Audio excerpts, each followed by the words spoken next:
Welcome to Markets in a Minute. My name is Austin Duke. I am financial advisor and chief investment officer for Diamondback Financial Services. We are a financial advisory firm focusing on clients who recognize the need for solid investment advice, who don't want to invest on their own, but still want to be educated through the process. This is the Tuesday, September 2nd, 2025 edition. Let's get started. We start by looking at the stock market as measured by the S&P 500. This is an index of the 500 largest companies in America. Stocks will go up and down on a daily basis for a variety of reasons, and our job is to figure out what moves we've seen, why we've seen them, and where we think we're going from here. Over the last 2 weeks, we saw a very small gain of about 0.17%, bringing our total year-to-date gain to just about 10%. The biggest news that we saw was when Jerome Powell finished the symposium at Jackson Hole with the other Federal Reserve members and gave a speech Friday morning, and the stock market reacted positively to his speech, which suggested they may be willing to start cutting interest rates again here in the second half of the year. As far as what's working, what's not working, this is the companies in the stock market sorted by how much influence they have in the overall market. So Nvidia, Microsoft, Apple, Amazon, the Magnificent Seven names that we've talked about for a while. The top 10 companies in the stock market make up more than a third of the total weight for the stock market.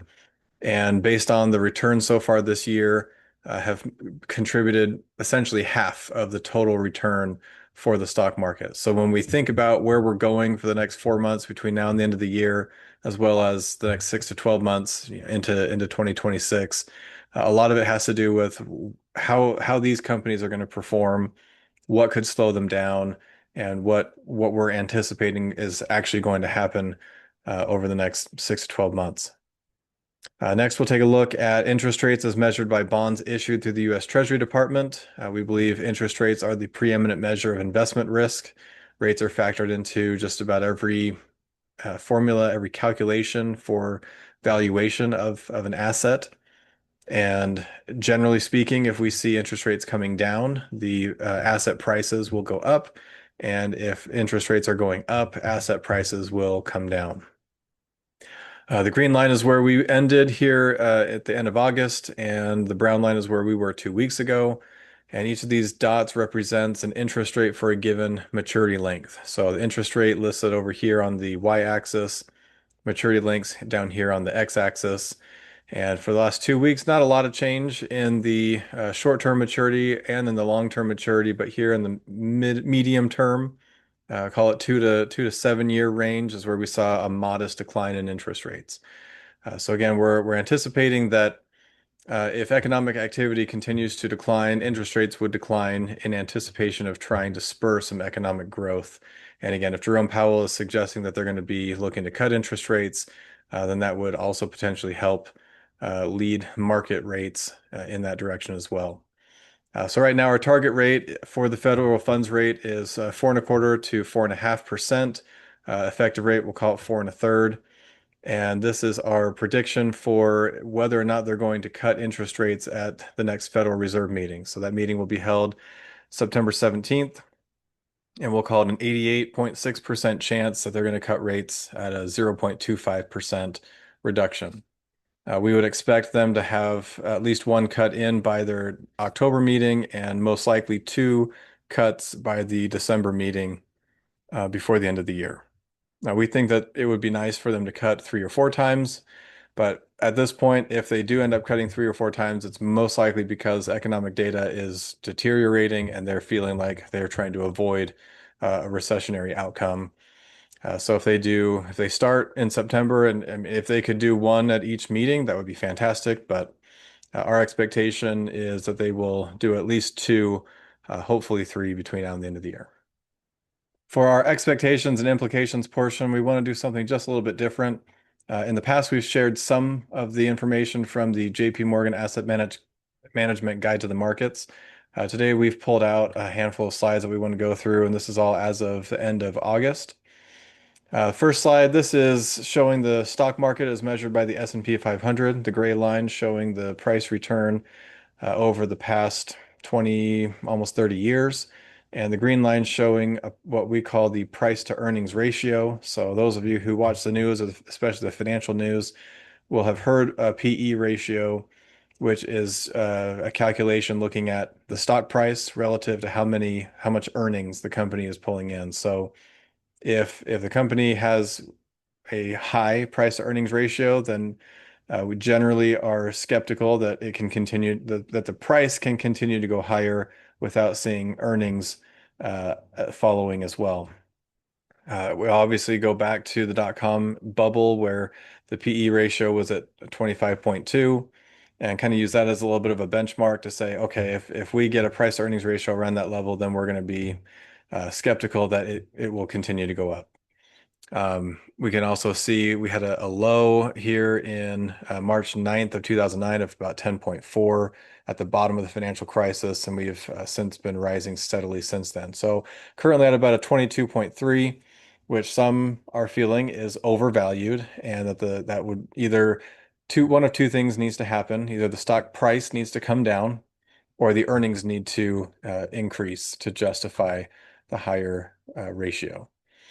This is just a chart of the price to earnings ratio as it has changed over time. So going up into the dot-com bubble, down into the financial crisis, and up to where we are today.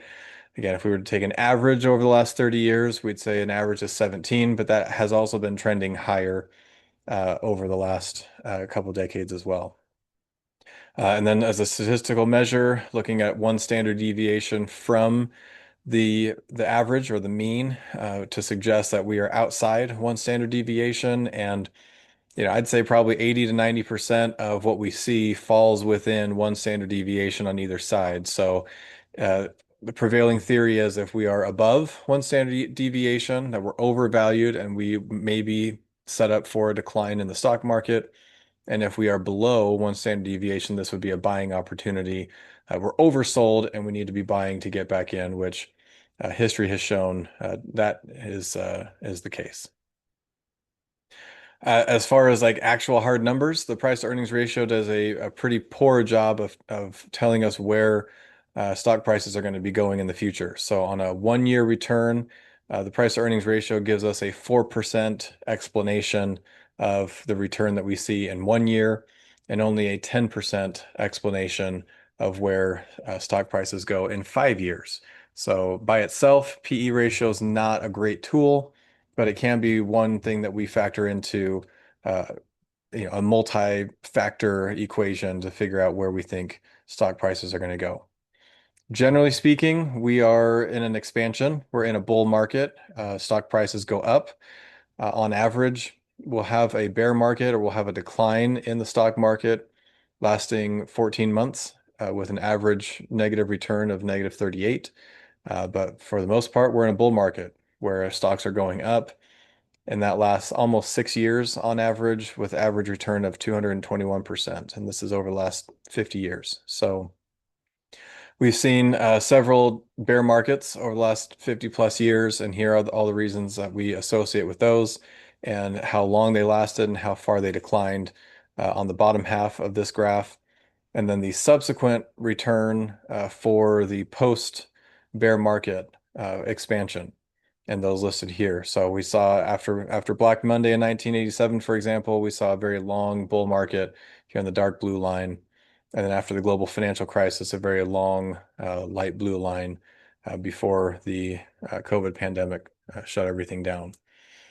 So following the 2022 inflation spike, we're about 3 years into this bull market, which if we go on an average, we're only about halfway into the bull market. So unless something significant in the economic or financial landscape occurs, we would expect the stock market to continue rising, at least for the next 3 years.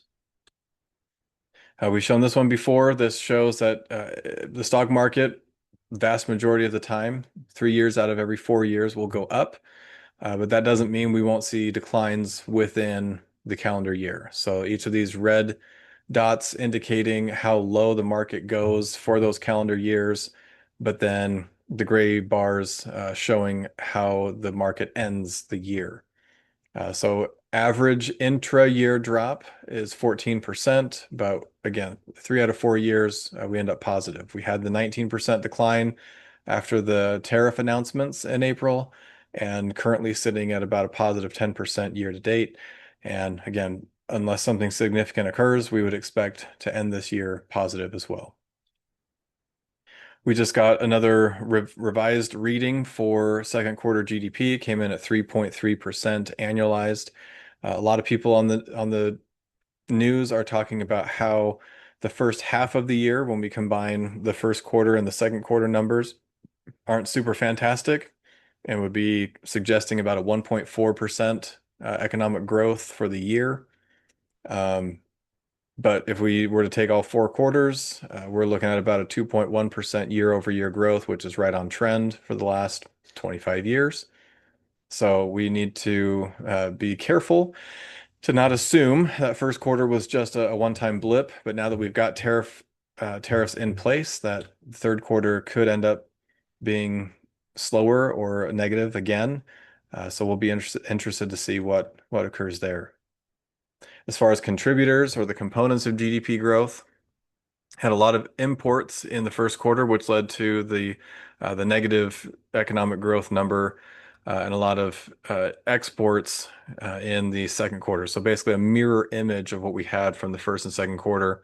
But again, this is a very distorted view of our economic growth for the first half of the year. So once we get to some sense of normal again, it will be interesting to see how the overall tariff impacts will affect our economic growth. For recession determinants, so there are a lot of things that the National Bureau of Economic Research is looking at to determine whether or not we are in a recession. You can see in COVID, everything was pretty solid red, and coming out of COVID, everything was solid green. And right now, we're a little bit red, a little bit orange and yellow, suggesting we're kind of neutral or maybe slightly to the downside as far as the economic data is concerned. So if we are not careful and we don't provide some stimulative economic measures, then maybe we could end up in somewhat of a recessionary environment. But lower interest rates and more spending from the federal government could be some catalysts to keep the economy going for a while longer. As far as expansions, economic expansions go, those usually last 4 years or 49 months, and recessions are about a year to 14 months in duration. So on average, 4 out of every 5 years, the economy is expanding, and then once out of every 5 years, we have a recession. Recessions are less frequent in our current modern era. They tended to happen more often 100 years ago, but we've been able to maintain longer economic growth and shorter recessions in recent history. So again, interesting for us to see that bear markets and recessions both last about 14 months, and that economic expansions can last 49 months, but bull markets can last 70, which suggests to us that yes, stock market can still go up even if the economy is not expanding or robustly expanding. We've talked about inflation. The current reading is 2.7%, which we can see we kind of bottomed out here at the beginning of the year. And now with tariffs in place, we're seeing higher increase in core goods and food at home and dining and recreation services. So those tend to be adding a little bit of incremental inflation to the already high inflation rates for shelter, and that's really been the big driver for us since the COVID pandemic, and continues to be an issue. We tend to see there are not enough housing units available, and even with higher interest rates, the home prices and rent prices have not come down as we would have expected. Tariffs again, this is 100 years of tariff rates, so we can see where they were back in 1900 and where they are or were prior to President Trump taking office, and they've been trending up as well since he has been president. And even though the headline numbers have been something like 30% or 19%, the actual effective tariff rate has been about 5.3%. We can do the math and the algebra and determine of the money that came in through tariffs. We can see that the effective rate is actually quite a bit lower than what the headline rates are. So maybe it won't have as big of an impact on inflation as we anticipate. And maybe maybe the inflation that has increased is because people are anticipating those going up, and maybe it will be more of a self-fulfilling prophecy as opposed to it actually occurring. And that those who did raise their prices and we don't end up having as big of a tariff impact on inflation will report higher earnings than we are expecting next year when they start reporting for the full year. For interest rates, again, Jerome Powell mentioned we're looking at reductions in interest rates, assuming economic data continues to come in the way that it has. Right now, sitting at about 4 1/3 on the Fed funds rate, and they're projecting 3.9 by the end of the year, so almost a 0.5% reduction in interest rates, 3.6 by the end of 2026, 3.4 at the end of 2027, and a 3% long-term rate. The market expecting, right about the same, 3.84 at the end of the year, and then closer to that 3% range by the end of 26, as opposed to the long-term rate.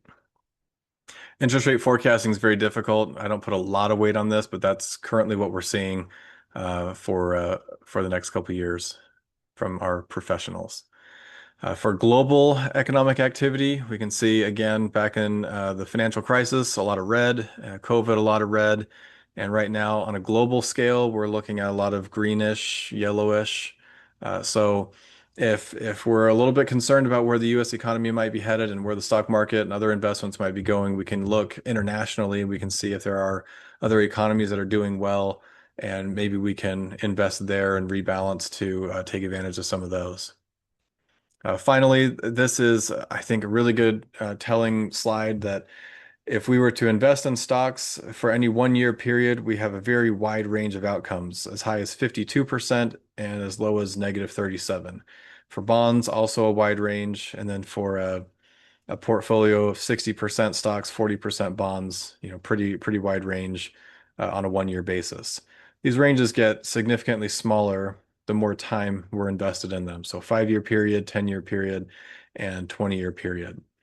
We've never seen a 20 year period where stocks and bonds were negative, and especially a combination of both. And so it doesn't matter what your age, even if you're in retirement, you could be invested and living for another 20 years.